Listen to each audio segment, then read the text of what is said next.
ਅਸੀਂ ਜੇ ਆਸਮੇ ਮੋਲ ਇੱਥੇ ਬੈਠੇ ਸੀ ਜੀ ਜੀ ਦੁਕਾਨਦਾਰੀ ਦਾ ਟਾਈਮ ਸੀ। ਠੀਕ ਹੈ। ਸਮਾਨ ਕੱਢਦੇ ਸੀ ਤੇ ਅੱਛਾ। ਪਿੱਛੋਂ ਆਏ ਨੇ ਅੱਛਾ ਦੋ ਬੰਦੇ ਨੇ, ਇੱਕ ਕੋਲ ਕਲੈਸ਼ਨਕੋਪ ਹੈ, ਅੱਛਾ ਇੱਕ ਕੋਲ ਪਿਸਟਲ। ਬੰਦੇ ਜਿਹੜੇ ਨੇ ਉਹ ਇੱਥੋਂ ਦੇ ਬੇਤੀ ਬੰਦੇ ਨੇ। ਸਾਡਾ ਸੀਸੀਟੀਵੀ ਕੈਮਰਾ ਲੱਗੇ ਆ, ਠੀਕ ਹੈ। ਉਸ ਨੂੰ ਜਨਾਬ ਉਹਨਾਂ ਹਿੱਟ ਕੀਤਾ। ਬਿਸਮਿल्लाहिर्रहमानिर्रहीम। नाज़रीन तुसी वेख रहे हो GK न्यूज़। मैं चौधरी लियाकत अली मांगड़ ਤੁਹਾਡੀ ਖਿਦਮਤ ਵਿੱਚ ਜਨਾਬ ਇੱਕ ਵਾਰੀ ਫੇਰ ਹਾਜ਼ਰ ਹਾਂ ਮੈਂ ਜਨਾਬ। ਜ਼ਿਲ੍ਹਾ ਮੰਡੀ ਬਾਉਦੀਨ ਮਾਂਗੜ ਦੇ ਵਿੱਚ ਆਵਰਸ਼ ਦੀ ਕਰਿਆਨੇ ਦੀ ਦੁਕਾਨ ਹੈ, ਬਹੁਤ ਬੜੀ ਸਟੋਰ ਹੈ ਔਰ ਰਾਤੀ ਇਹ ਡਕੈਤੀ ਹੋਈ ਹੈ ਤਕਰੀਬਨ 8 ਵਜੇ ਤੇ ਦੋ ਬੰਦੇ ਉਹ ਮੋਟਰਸਾਈਕਲਾਂ ਤੇ ਆਏ ਨੇ। ਇਹ ਤਰੇ ਭਰਾ ਦੁਕਾਨ ਦੇ ਉੱਤੇ ਮੌਜੂਦ ਸਨ। ਉਹਨਾਂ ਨੇ ਇਹਨਾਂ ਨੂੰ ਜਨਾਬ ਬੰਦੂਕਾਂ ਦੇ ਜਨਾਬ ਉਸ ਦੇ ਉੱਤੇ ਸਾਈਡ ਤੇ ਕਰ ਲਿਆ, ਗਨ ਪੁਆਇੰਟ ਤੇ, और उस तो बाद उन्होंने बड़ी तसल्ली नाल डकैती की है। मजीद गल्लां कुछ इन्हां कोल आप पूछ रहे हैं। आवरज साहब अस्सलाम वालेकुम। ਵਾਲੇਕੁਮ ਸਲਾਮ जी किस तरह हुई है वारदात? ਇਹ ਜੀ ਤਕਰੀਬਨ 8:30 ਪੌਣੇ 9 ਦਾ ਟਾਈਮ ਹੈ जी जी ਤੇ ਅਸੀਂ ਜੇ ਆਸਮੇ ਮੋਲ ਇੱਥੇ ਬੈਠੇ ਸੀ। जी जी ਦੁਕਾਨਦਾਰੀ ਦਾ ਟਾਈਮ ਸੀ। ठीक है। ਸਮਾਨ ਕੱਢਦੇ ਸੀ ਤੇ ਅੱਛਾ। ਪਿੱਛੋਂ ਆਏ ਨੇ अच्छा ਦੋ ਬੰਦੇ ਨੇ, ਇੱਕ ਕੋਲ ਕਲੈਸ਼ਨਕੋਪ ਹੈ, अच्छा ਇੱਕ ਕੋਲ ਪਿਸਟਲ। अच्छा ਠੀਕ ਹੈ ਜੀ। ਤੇ ਇੱਥੇ ਆ ਕੇ ਉਹਨਾਂ ਸਾਨੂੰ ਥ੍ਰੈਡ ਕਰ ਲਿਆ अच्छा ਜੀ। ठीक है ਤੇ ਜੋ ਕੁਝ ਵੀ ਸਾਰੇ ਦਿਨ ਦੀ ਜੋ ਸੇਲ ਆਈ ਨਾ ਸਾਡੀ, ਉਹ ਲੈ ਗਏ ਨੇ ठीक है। ਜੀ। ਤੇ ਫਿਰ ਉਹ ਗਏ ਕਿਧਰ ਨੇ? ਜੀ ਉਹ ਇੱਥੋਂ ਨਿਕਲੇ ਨੇ ਇਸ ਗਲੀ, ਪਿਛਲੀ ਗਲੀ ਚੋਂ ਨਾ ਸਾਣੇ ਕੀ ਲੋਖੜੀ ਵਾਲ ਫਰਾਰ ਹੋਏ ਨੇ ਅੱਛਾ ਜੀ। ਤੇ ਹਾਂ ਬੰਦੇ ਜਿਹੜੇ ਨੇ ਉਹ ਇੱਥੋਂ ਦੇ ਬੇਤੀ ਬੰਦੇ ਨੇ ਭੇਤੀ ਬੰਦੇ ਨੇ। ਜੀ। ਠੀਕ ਹੈ ਬੇਤੀ ਬੰਦੇ ਨੇ, ਉਹਨਾਂ ਨੂੰ ਸਾਰੀ ਗਲੀਆਂ ਦਾ ਪਤਾ, ਅੰਦਰਲੀ ਗਲੀਆਂ ਦਾ, ਤੇ ਉਹਨਾਂ ਨੂੰ ਇਹ ਵੀ ਪਤਾ ਵਾ ਕਿੱਥੋਂ ਜਾ ਕੇ ਕੀ ਕਰਨਾ ਠੀਕ ਹੈ। ਜੀ। ਤੇ ਦਰਾਜ਼ ਨੂੰ ਉਹਨੂੰ ਬਾਹਰ ਕੱਢ ਕੇ ਜੀ ਦਰਾਜ ਨੂੰ ਜਿਸ ਟਾਈਮ ਉਹਨਾਂ ਬਾਹਰ ਕੱਢ ਕੇ ਇੱਥੇ ਪੈਸੇ ਪੂਸੇ ਪਾਏ ਨੇ ਛਾਪਰ 'ਚ, ਜੀ ਜੀ ਤੇ ਪੈਸੇ ਪਾ ਕੇ ਤੇ ਫਿਰ ਉਹ ਸਾਡਾ ਸੀਸੀਟੀਵੀ ਕੈਮਰਾ ਲੱਗੇ ਆ, ਠੀਕ ਹੈ। ਉਸ ਨੂੰ ਜਨਾਬ ਉਹਨਾਂ ਹਿੱਟ ਕੀਤਾ। ਅੱਛਾ ਉਹ ਟੁੱਟ ਗਿਆ ਠੀਕ ਹੈ। ਜੀ। ਜਿਹੜੀ LCD ਲੱਗੀ ਸੀ ਨਾ, ਸਹੀ ਹੈ। ਉਹ ਟੁੱਟ ਗਈ।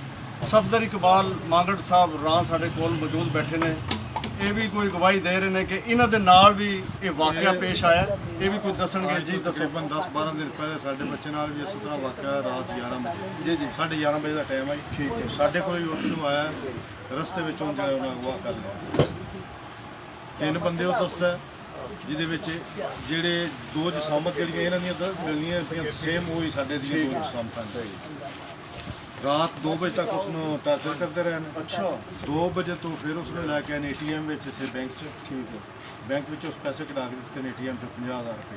ਠੀਕ ਹੈ। ਉਸ ਨੂੰ ਫਿਰ ਇੱਥੇ ਵਗਾ ਕੇ ਆਪ ਉਹ ਗਾਇਬ ਹੋ ਗਿਆ। ਉਸ ਦਾ ਰਾਬਤਾ ਫਿਰ ਹੋਇਆ ਕਿਸੇ ਨਾਲ ਰਾਤ 3:30 ਵਜੇ ਵੀ ਮੈਂ ਇੱਥੇ ATM ਵਿੱਚ ਡਿੱਗਾ ਪਿਆ, ਮੈਂ ਨਾ ਕਿਹਾ ਵਾਸਤੇ ਲੈ ਗਿਆ, ਮੈਂ ਮਰ ਗਿਆ। ਸਹੀ। ਉਹ ਲੜਕੇ ਆਏ ਨੇ, ਉਹਨਾਂ ਆ ਕੇ ਉਸ ਦੀ FIR ਹੋਈ ਹੈ, ਲੇਕਿਨ ਅਜੇ ਤੱਕ ਜਿਹੜਾ ਹੈ ਉਹਦੇ 'ਤੇ ਅਮਲ ਦਰਾਮਦ ਕੋਈ ਨਹੀਂ। ਅਮਲ ਦਰਾਮਦ ਨਹੀਂ ਹੋਇਆ। ਮੇਰਾ ਦੋਸਤ ਹੈ, ਉਹਦੀ ਕਰਿਆਨੇ ਦੀ ਦੁਕਾਨ ਹੈ ਮਾਂਗੜ ਸ਼ਹਿਰ ਦੇ ਵਿੱਚ, ਸਕੂਲ ਲੋਕੜੀ ਵਿੱਚ, ਸਕੂਲ ਮੱਲਾ ਤੇ ਸਕੂਲ ਮੱਲਾ ਮਾਂਗੜ ਜਿਹੜਾ। ਇਹ ਸਮੇਂ ਦੋ ਬੰਦੇ ਆਏ ਨੇ, ਮੋਟਰਸਾਈਕਲ ਇਹਨਾਂ ਖੜਾ ਕੀਤਾ ਹੈ। ਇੱਕ ਪਤਲਾ ਜਿਹਾ ਲੰਬਾ ਜਿਹਾ ਮੁੰਡਾ ਹੈ, ਇੱਕ ਭਾਰੀ ਜਿਹੀ ਜਸਾਮਤ ਦਾ ਪੂਰੇ ਜਿਹਾ ਕੱਦ ਦਾ ਮੁੰਡਾ ਹੈ। ਇਹ ਆਏ ਨੇ, ਆ ਕੇ ਵੈਪਨ ਉਹਨਾਂ ਕੋਲ ਆਈ, ਉਹਨਾਂ ਸਿੱਧਾ ਕੀਤਾ, ਉਹਨਾਂ ਆਖਿਆ ਜੋ ਕੋਈ ਚੀਜ਼ਾਂ ਹੈਣ ਦਿਓ ਲੈ ਜਾਣ। ਹਰ ਚੀਜ਼ ਉਹ ਜਿਹੜੀ ਜੋ ਕੁਝ ਵੀ ਉਹਨਾਂ ਕੋਲ ਆਈ ਉਹ ਲੈ ਕੇ ਤੇ ਫਰਾਰ ਹੋ ਗਏ। ਤੇ ਉਹਨਾਂ ਨੇ ਇਸ ਗੱਲੇ ਦਾ ਪਤਾ ਹੀ ਕਿ ਮੇਰਾ ਜਿਹੜਾ ਦੋਸਤ ਹੈ ਉਹਦੇ ਕੋਲ 2 ਫੋਨ ਨੇ। ਇੱਕ ਫੋਨ ਉਹਨਾਂ ਉਹਦੇ ਕੋਲ ਲੈ ਲਿਆ ਤੇ ਦੂਸਰਾ ਫੋਨ ਉਹਨਾਂ ਦੇ ਉਹ ਵੀ ਫੋਨ ਸੰਦੇ। ਇਤਨਾ ਕਿ ਬੇਤੀ ਬੰਦੇ ਨੇ, ਉਹਨਾਂ ਨੂੰ ਸਾਰੀਆਂ ਗਲੀਆਂ ਦਾ ਪਤਾ, ਸਾਰੇ ਇਲਾਕੇ ਦਾ ਪਤਾ ਹੈ ਨਹੀਂ। ਮੈਨੂੰ ਤਾਂ ਲੱਗਦਾ ਸਾਡੇ ਲੋਕੇ ਦੇ ਬੰਦੇ ਨੇ। DPO ਸਾਹਿਬ ਅੱਗੇ ਸਾਡੀ ਗੁਜ਼ਾਰਿਸ਼ ਹੈ ਕਿ ਇਹਨਾਂ ਬੰਦਿਆਂ ਨੂੰ ਫੜਿਆ ਜਾਏ। ਇਹਨਾਂ ਦੀ ਵਜ੍ਹਾ ਤੋਂ ਬਹੁਤ ਜ਼ਿਆਦਾ ਨੁਕਸਾਨ ਹੋ ਰਿਹਾ ਹੈ। ਸਾਡੇ ਇਹ ਹੱਥ ਬੰਨ੍ਹ ਕੇ ਬੇਨਤੀ ਹੈ ਕਿ ਇਹਨਾਂ ਬੰਦਿਆਂ ਨੂੰ ਫੜਿਆ ਜਾਏ।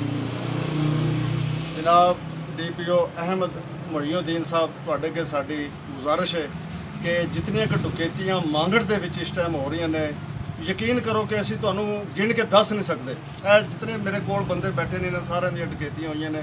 ਔਰ ਜਿਹੜੀ ਇਹ ਭਾਈ ਸਫਦਰ ਸਾਹਿਬ ਨੇ ਜਿਹੜੀ FIR ਦਰਜ ਕਰਾਈ ਹੈ, ਇਹਦੇ ਤੇ ਅਮਲ ਦਰਾਮਦ ਨਹੀਂ ਹੋ ਰਿਹਾ।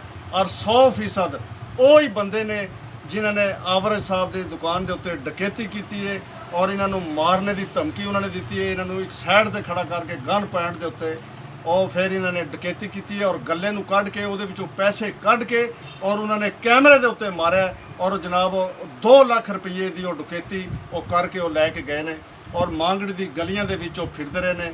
ਇਹ ਜਿਤਨੇ ਮੇਰੇ ਕੋਲ ਬੰਦੇ ਖੜੇ ਨੇ, ਇਹ ਸਾਰੇ ਉਹਨਾਂ ਦੀ ਨਿਸ਼ਾਨਦੇਹੀ ਕਰ ਰਹੇ ਨੇ ਕਿ ਬੰਦੇ 100% ਤਕਰੀਬਨ ਮਿਲਦੇ ਜੁਲਦੇ ਹੋਏ ਨੇ। ਔਰ ਇਹ ਅਸੀਂ ਤੁਹਾਡੇ ਅੱਗੇ ਗੁਜ਼ਾਰਿਸ਼ ਕਰ ਰਹੇ ਹਾਂ ਕਿ ਜਿਹੜੀ ਮਾਂਗੜ ਦੀ ਪੁਲਿਸ ਚੌਕੀ ਹੈ, ਇਹ ਤੇ ਨਾ ਹੋਏ ਦੇ ਬਰਾਬਰ ਹੈ। ਤੇ ਇਹਨਾਂ ਦਾ ਕੋਈ ਫਾਇਦਾ ਨਹੀਂ। ਇਹ ਤੇ ਆਪਣੇ ਨਸ਼ੇ ਵੇਚ ਰਹੇ ਨੇ, ਇਹਨਾਂ ਨੂੰ ਕੋਈ ਨਹੀਂ, ਆਪਣੀ ਦੁਕਾਨਦਾਰੀ ਇਹਨਾਂ ਨੇ ਬਣਾਈ ਹੈ।